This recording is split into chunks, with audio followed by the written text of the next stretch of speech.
Eles responderam: de César. Então Jesus disse: dai, pois, a César o que é de César e a Deus o que é de Deus. E eles ficaram admirados com Jesus. Palavra da salvação. Glória a vós, Senhor.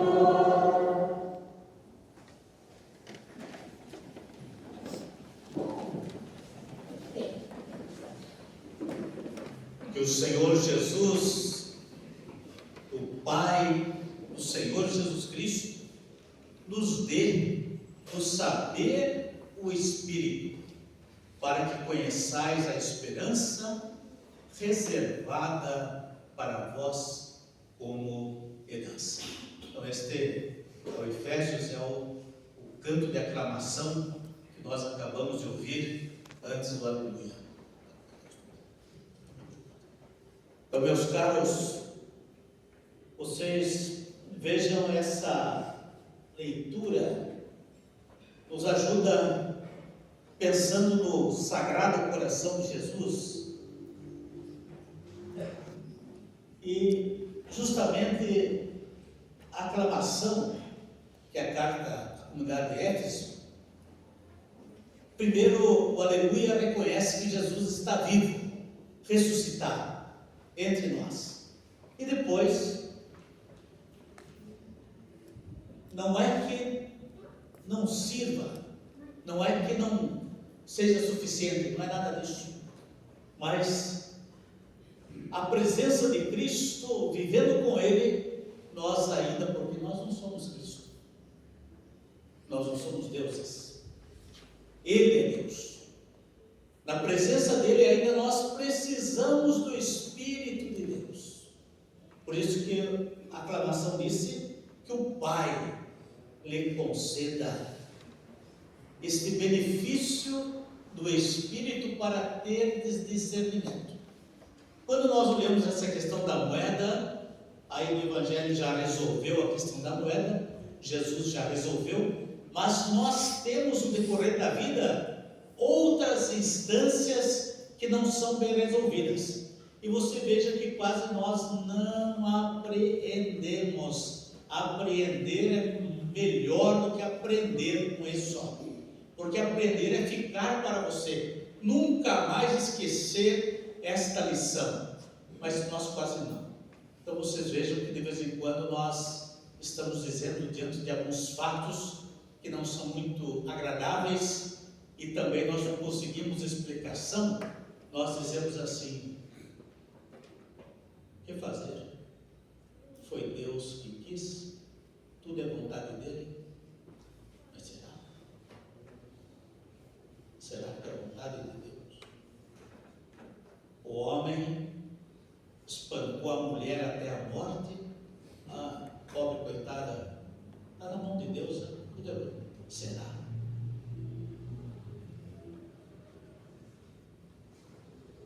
Meus caros, não vamos ficar pensando nem condenar ninguém, mas veja, diante de uma situação assim gravíssima, de uma realidade, que o que vocês acham? Eu estou com 60 anos de idade, até chegar aqui na missa, eu fumei 4 cigarros agora à tarde, das 5 até as 7 foram 4 cigarros, menos de 2 horas. E como é que vocês acham que está meu pulmão, meu corpo? E amanhã eu não vou aguentar mais, eu não estou aguentando nem respirar direito, e eu vou morrer amanhã. E vocês vão olhar e falar: olha, que pena do padre, Deus sabe o que faz. Deus sabe mesmo, você está certíssimo. Deus queria dar um alento, mas eu necessitava desse espírito para ter o discernimento. Daí que vem aquela antífona que nós usamos sempre: que o meu coração seja semelhante ao vosso coração. Que eu tenha a capacidade de dizer: essa parte é minha, essa parte é o erro, o equívoco. Você queria errar? Claro que não. Você queria ser viciado nessas coisas? Jamais. Mas quando eu acordei, eu já estava viciado, já estava enrolado nessas coisas. Mas são coisas que não pertencem a Deus. O futuro da minha vida está na mão de Deus, como o presente também. Mas das coisas que eu posso ter a liberdade de assumir para edificar a morada, a casa de Deus, a tenda, o corpo que o Senhor me deu, cabe e serve a Ele. Então, por isso que Jesus responde a ele: por que não entregar a César dele? O que está aí na moeda? Como é que você tratou você? O que você tem para nos apresentar a respeito da sua própria vida? O que você tem? Como é que você conduziu a sua morada, o seu corpo? Como é que você administrou esta casa, que é resultado do amor da sua mãe e do seu pai, mas tem a iluminação do Espírito de Deus? Como é que você conduziu até hoje tudo isso? Daí nós voltamos para nós. Não precisamos ficar envergonhados, nem ficar com medo, pelo contrário, porque o Senhor está conosco. Ele é o nosso querido e bom pastor. Nós temos que ter muito claro a imagem do seu pai e da sua mãe. Se há 4 filhos e um deles está enfermo, enfermo, quem é os cuidados? A quem vai dirigir os cuidados? A não ser aquele que está enfermo, ou enfermo, ou necessitado. Porque os outros 3 estão em perfeita condição, mas este precisa. Então é o discernimento de Jesus: entregai o que pertence a César, mas a Deus o que pertence a Deus. Nós pedimos a Deus, agradecemos, queremos cuidar de nós, mas às vezes nós não zelamos tão bem, e por isso às vezes o coração não vai tão bem. Meus queridos, eu digo a vocês também uma outra particularidade do coração de Jesus. Olha, está vendo esses meninos, essas meninas que estão aqui, esses 2 rapazes que aqui estão desse lado, são novos. E nós imaginamos que esses meninos que estão aqui, que eles são muitos novos, jovens, esses aqui também. Se por acaso eles tiverem alguma contenda contra alguns de vocês, aqui não tem problema, porque eles têm a vida inteira para buscar o perdão de Deus, a redenção, a remissão dos pecados, o perdão, e levar a cabeça dentro, porque eles estão a caminho para ser adultos, para ter um pouco mais de idade. Não é assim. Já nessa idade, às vezes nós percebemos sementes da maldade, e daí nós precisamos do Espírito Santo para discernir. Que pode muito bem você chegar aqui, chegar com outra criança com essa idade, cumprimentar 1, 2, 3 e aquele lá não. Por que você não vai cumprimentar aquele lá? Porque eu não gosto dele. Nós não vamos expô-lo publicamente. Não precisa. Não, você vai se cumprimentar aquele guri. Vai ter que ser na marra, não serve isso. Mas merece o cuidado do pastor da nossa parte em conversar. O que você tem contra aquele menino? Porque essa raiz, essa semente da maldade, não é problema para ele agora. Ele tem outros amigos, o outro que não gosta dele também tem. Mas e quando eles ficarem adultos? E se essa erva daninha cresce e toma o lugar do coração, como é que nós ficamos? Ele tem uma família, aquele outro que não gosta dele tem outra família. E os filhos deles podem se dar bem? Claro que não, porque o meu pai não gosta dele. Então nós temos que olhar com discernimento do Espírito que nós precisamos ser curados e deixar que o nosso coração seja semelhante ao coração de Jesus. Que até o último momento da cruz, ele deixa transparecer a bondade de um Deus que não se deixa levar pela deficiência, pela maledicência dos filhos. Os filhos estão ali diante da cruz, Jesus está machucado, sem ar, com sede, com febre, dolorido, mal pode enxergar aqueles que ali estão, atordoados, e ele tem o tormento daqueles que estão ao seu lado na cruz, e eles provocam o que às vezes nós também falamos. Você está certo de se vingar, você está certo em não deixar isso para trás, vá lá e açoite mesmo, vá lá e faça isso, vá lá e faça aquilo. Nesse momento não é discernimento do Espírito. Nós é que precisamos ser curados. Nós estamos pior do que aquele cara que te humilhou, porque nós estamos te levando também ao inferno, ao sofrimento, à separação, à divisão. E quem tem esse nome de divisão é demônio. É o demônio. Sinônimo de demônio é divisão. Cada um para o seu lado, que Deus não cuide de ninguém. Nós falamos ao contrário. Nós vamos tomar o caminho, nós vamos assumir a responsabilidade que Deus cuide de todos nós. O demônio não é assim. Cada um para um lado, e que Deus não cuide de ninguém.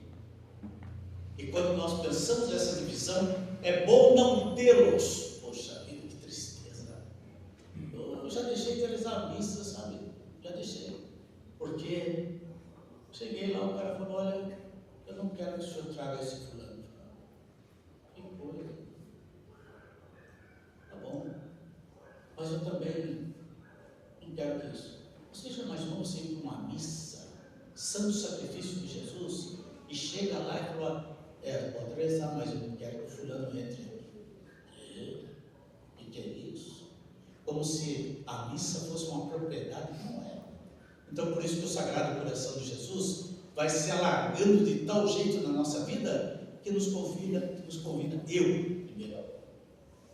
Quando nos convida, está convidando eu. Mas, ele nos convidou, mas eu não estou incluído? Claro, eu estou incluído sim. Para quê? Para que eu possa de fato ser um sinal de unidade.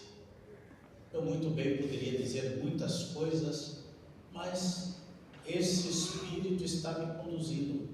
O que eu penso não é o que vale, é o que ele diz e conta. E a vontade do coração de Jesus é que nós possamos de fato apacentar. Essa é a vontade dele. Então esperamos que esse primeiro dia alcance todos os nossos irmãos com essa intenção privilegiada de Nossa Senhora de Fátima, amanhã de Santo Antônio, São Bonifácio, que alcance-nos essa graça magnífica de dizer: Senhor, eu estou em paz, porque eu procurei todo o tempo da minha vida deixar que o meu coração pudesse ser semelhante ao vosso coração. E daí eu sei muito bem dizer o que pertence a Deus, o que pertence a cada um de nós, e como que nós devemos conduzir a nossa vida, porque não o fazemos sem a unção do seu Espírito. Com ela nós vamos adiante. Que o Senhor nos ajude e que tenhamos todos os dias da vida essa graça bendita do Sagrado Coração de Jesus. Queridos irmãos, quando eu falei do menino, só lembro uma coisa a vocês. Vocês nunca esqueçam o poder que você terá amanhã. Por isso você, todo dia da sua vida, você pede a Jesus para curar você. Porque amanhã eu posso ter um poder para decidir sobre a vida de pessoas. E se eu não for curado, eu vou afundá-los. Já escutei muito isso, infelizmente. E graças a Deus que essas pessoas não foram adiante. Mas escutei muitas vezes, ainda escuto. Sabe por que eu estou agindo assim com aquele fulano?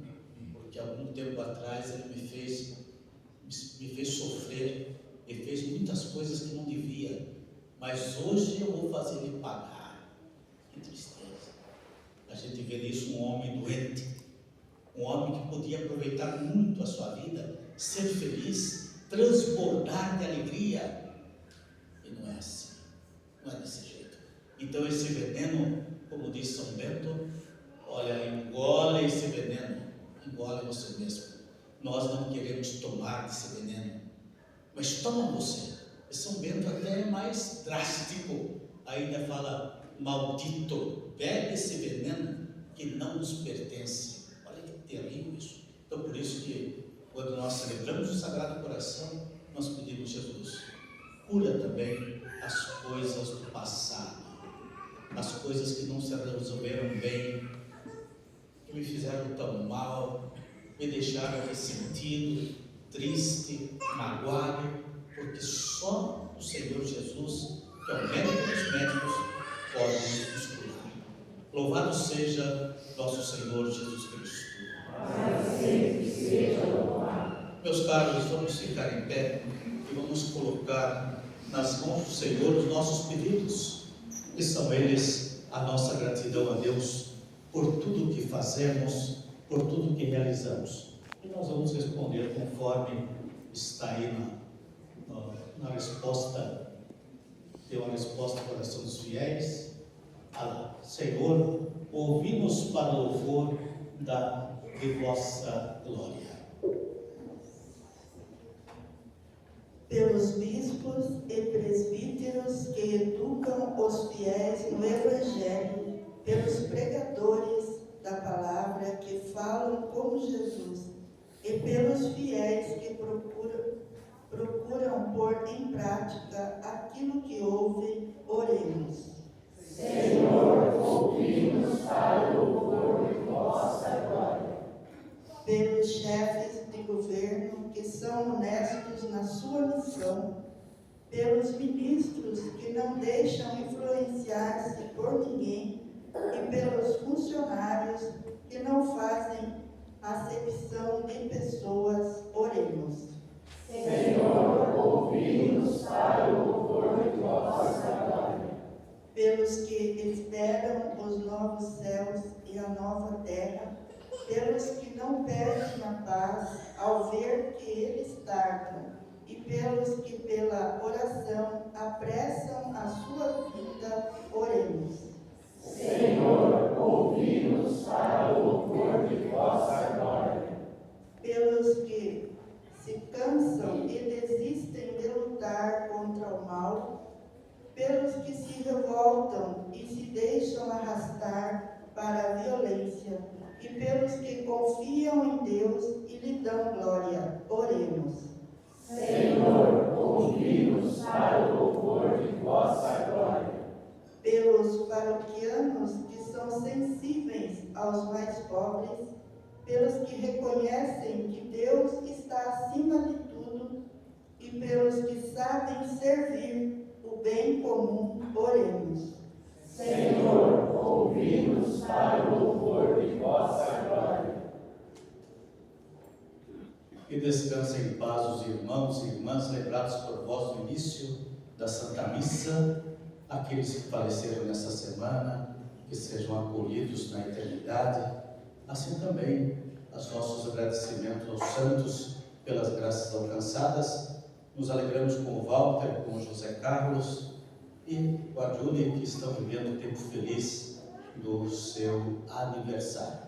Também lhe ouviu Antônio, Paulo, Esther, Caleu, Lourenço, Sandro, Patrícia, Josiane, Ricardo, Araci, Wederman, que estão celebrando esta alegria de pedir a Deus o cuidado para com a sua saúde.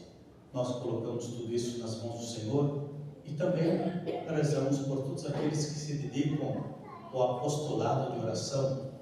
Colocamos nas mãos de Jesus, nosso Senhor, pedindo a Ele que faça do nosso coração semelhante ao vosso coração.